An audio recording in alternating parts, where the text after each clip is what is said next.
Our Mother Tongue by Jose Rizal.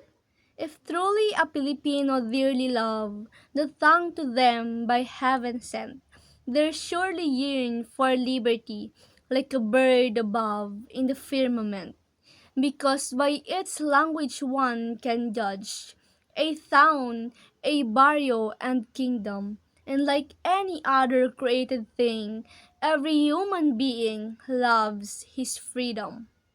One who doesn't love his native tongue is worse than putrid fish and beasts, and like a truly precious thing, it therefore deserves to be cherished. The Tagalog language, akin to Latin, to English, Spanish, angelical tongue. For God who knows how to look after us, this language He bestowed us upon.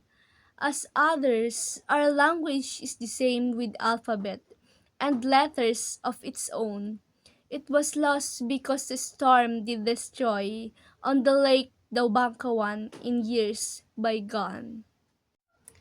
My thoughts and interpretation about the poem Our Mother Tongue by Jose Rizal. Our mother tongue emphasizes the significance of language in shaping identity, culture, and national pride. The poem asserts that loving one's native language is essential to seeking freedom and self expression. The theme of the poem are patriotism and national identity, because language as a symbol of national unity and pride. Language for mother tongue, because importance of appreciating and preserving one's native language. Freedom and self-expression, because language as a means to express oneself and seek liberty. For me, the importance of the poem are cultural appreciation, because it encourages readers to value their heritage language. National pride, because it fosters patriotism and identity.